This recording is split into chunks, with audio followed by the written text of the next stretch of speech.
Halo, assalamualaikum warahmatullahi wabarakatuh. Kembali lagi di channel gue, dan hari ini sesuai janji gue di video gue sebelumnya yang bersama Alip, dan hari ini gue bakal nge-review DJoy pemakaian seminggu nih.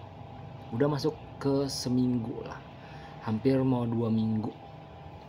Prediksi gue akan 2 minggu. Kalau misalkan emang terjadi sampai 2 minggu, kalian bakal worth it banget sih beli ini. 60.000 kalau kalian perlu stok 2 aja. 140.000 udah sebulan gitu. Dari ketahanannya menurut gua ini udah berapa kali jatuh masih oke lah ya. Terus juga dia dilapisin sama kayak bahan karet gini, jadi agak lebih kuat gitu kan. Terus kalau untuk daya tarik puffnya gitu kan, kekuatan puffnya itu ya ini sama kayak Foam X atau apa, pot-pot yang level 1 ya ibaratnya, yang bisa nggak ada powernya gitu kan, cuman main airflow doang gitu. Ini menurut gue masih di bawah pot gitu, karena mungkin pot itu dicas gitu ya, jadi powernya tuh agak kurang. Terus juga dari segi rasa memang dikategorikan seperti ini kali ya rasanya. Gue pakai pot foam yang foam X itu kan, liquidnya berasa gitu ya, dinginnya juga berasa gitu kan. Tapi kalau ini tuh dinginnya soft banget. Terus juga rasa dari semangkanya ini, water melonnya ini kayak lebih ke arah ke manis, nonjol banget, tapi dinginnya kurang gitu, yang bikin ini tuh terasa giung, kayak ada efek-efek sodanya sih. Untuk ketahanan udah oke. Dari semingguan lebih ini menurut gua DJoy udah bagus lah ya. Kalau misalkan 800 puff ini bisa sampai 2 minggu, ini keren sih menurut gua. Untuk yang kompetitor sebelahnya yang 1100 puff gitu ya, itu udah pasti jauh lebih oke lagi kali ya.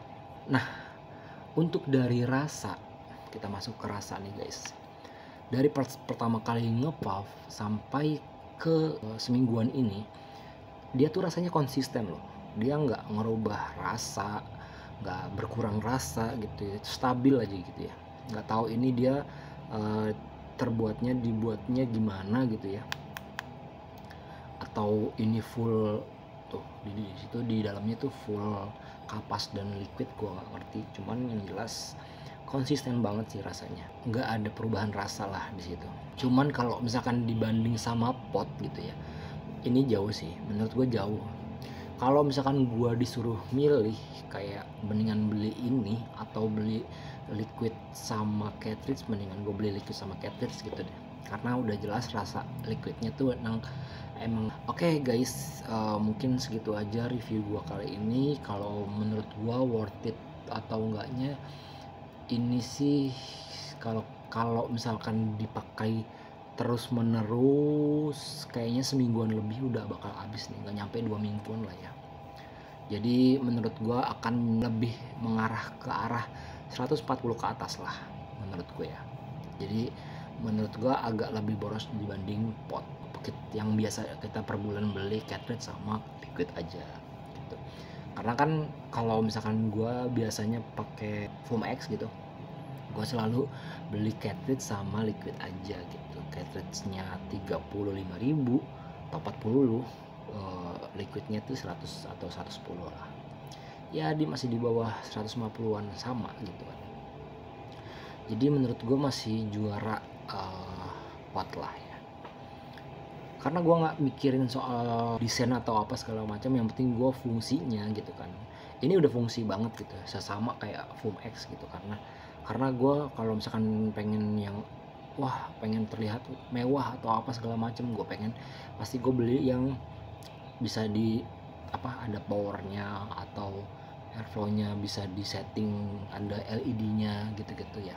Tapi karena gue cukup begini aja, karena emang cuman lebih mengarah ke arah fungsinya gitu, dan simpelnya kayak kita ngerokok biasa aja gitu. Ya udah cukup ini aja, nggak usah ngelihat harganya, tapi ini fungsinya aja sih menurut gua. Kayak ini lebih oke dibanding yang lain lah gitu ya. karena ini berusaha untuk mencoba untuk menanggulanginya sama kompetitor yang satunya lagi yang dari Sampurna ya, yang 1100 puff. Kalau ini kan 800. Oke guys, menurut gue itu aja dari ketahanan, dari soal rasa gue udah jelasin semuanya. Balik lagi ke kalian butuhnya di mana dan kalian perlu atau enggak barang ini gitu kan. Jadi kalian yang pilih lah gitu ya. Oke, mungkin segitu aja video gue kali ini. Jangan lupa like, comment, dan subscribe. Thank you, bye bye.